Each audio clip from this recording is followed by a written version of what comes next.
दुख आने पर हमें निराश नहीं होना चाहिए, क्योंकि यह एक संसार प्रक्रिया है। दुख का अनुभव हमें मानवीय संबंधों में भी सुधार करने का अवसर देता है। जब हम और लोगों के दुख को समझते हैं तो हम उनके साथ और अधिक सहानुभूति और समर्थन में शामिल हो सकते हैं।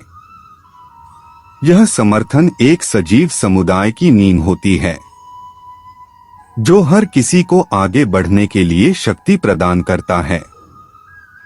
दुख की अनुभूति से ही हम अपनी शक्तियों को पहचान सकते हैं और उन्हें सही दिशा में उपयोग कर सकते हैं। यह हमें अपनी सीमाओं को पहचानने और उन्हें पार करने की क्षमता प्रदान करता है। दुख के माध्यम से हम अपनी स्वार्थ की भावना को त्याग करने और समृद्धि की दिशा में बढ़ने की क्षमता विकसित कर सकते हैं। दुख एक ऐसी स्थिति है जो हमें वास्तविकता के साथ जोड़ती है और हमें यह याद दिलाती है कि सुख और दुख दोनों ही जीवन के अभिन्न पहलुओं के हिस्से हैं।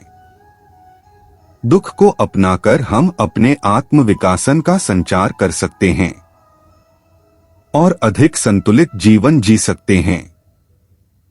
दुख के माध्यम से हम अपनी आत्मा की गहराइयों में जा सकते हैं और अपने असली स्वभाव को समझ सकते हैं। यह हमें अपने मूल्यों और धार्मिकता की महत्वपूर्ण को महसूस कराता है और हमें एक उद्दीपक मार्ग पर चलने के लिए प्रेरित करता है। दुख आने पर हमें निराश नहीं होना चाहिए, क्योंकि यह जीवन का एक पूर्णम अंश जो हमें बढ़ने और सीखने का अवसर प्रदान करता है। यह एक अद्भुत अवसर है जो हमें स्वयं को पहचानने, सुधारने और समृद्धि की दिशा में बढ़ने का संवाद देता है।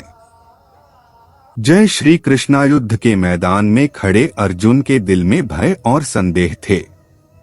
उन्हें लगा कि वे अपने रिश्तों और धर्म के लिए लड़ने के लिए तैयार नहीं हैं। इस संदेह के कारण वे अपने सारथी और मित्र भगवान कृष्ण के पास गए। अर्जुन ने कृष्ण से कहा, हे कृष्ण, मैं संदेह में हूँ। मुझे लगता है कि मैं युद्ध के लिए तैयार नहीं हूँ। यह मेरे कर्तव्य है, लेकिन मैं डर और असमर्थता का अनुभव कर रहा हूँ। कृष्ण ने मुस्कुराते हुए कहा, अर्जुन, जब तू अपने कर्तव्यों का पालन करने के लिए अपने स्वाभाविक धर्म को भूल जाता है, तो तू संदेह में पड़ जाता है। लेकिन तू भूल रहा है कि तेरा कर्तव्य है युद्ध करना, न कि फल की चिंता करना। कृष्ण ने जारी किया, तू अपने कर्तव्य का पालन करने में विफल हो सकता है, लेकिन तू कभी निराश नहीं होना चाहिए। निराशा और डर से केवल असफलता ही पैदा होती है। वास्तव में वह जीवन की सबसे बड़ी शिक्षा है जो हमें सफलता की ओर ले जाती है। कृष्ण ने आगे कहा, अर्जुन, तू संघर्ष को नहीं छोड़ सकता। वह तेरे अंदर की शक्तियों को जागृत करता है और तुझे विजय की ओर ले जाता है। अर्जुन ने कृष्ण की बातों को गहराई से समझा और युद्ध के मैदान में अपने कर्तव्य का पालन करते हुए युद्ध किया। वे निरंतर प्रयास करते रहे और उनका साहस और संदेश आज भी हमें प्रेरित करता है। इस कहानी से हमें यह सीखने को मिलता है कि हमें कभी भी निराश नहीं होना चाहिए। हमें अपने कर्तव्यों का पालन करते हुए संघर्ष करना चाहिए और संदेहों को पार करना चाहिए। जीवन में सफलता पाने के लिए हमें अपनी मंजिल की ओर बढ़ते रहना चाहिए, चाहे हमारे सामने कितनी भी मुश्किलें क्यों न आएं।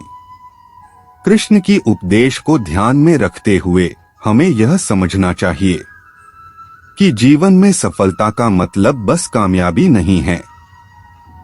सफलता वह है जब हम अपने कर्तव्यों का निर्वाह करते हुए अपने प्रयासों में लगे रहते हैं, चाहे फल कुछ भी हो। जीवन में कभी भी निराश होने का मतलब नहीं है कि हम हार मान लें। इस कहानी से हमें यह सीखने को मिलता है कि हमें कभी भी निराश नहीं होना चाहिए। हमें अपने कर्तव्यों का पालन करते हुए संघर्ष करना चाहिए और संदेहों को पार करना चाहिए। जीवन में सफलता पाने के लिए हमें अपनी मंजिल की ओर बढ़ते रहना चाहिए, चाहे हमारे सामने कितनी भी मुश्किलें क्यों न आएं। कृष्ण की उपदेश को ध्यान में रखते हुए हमें यह समझना चाहिए कि जीवन में सफलता का मतलब बस कामयाबी नहीं है। सफलता वह है जब हम अपने कर्तव्यों का निर्वाह करते हुए अपने प्रयासों में लगे रहते हैं, चाहे फल कुछ भी हो। जीवन में कभी भी निराश होने का मतलब नहीं है कि हम हार मान लें।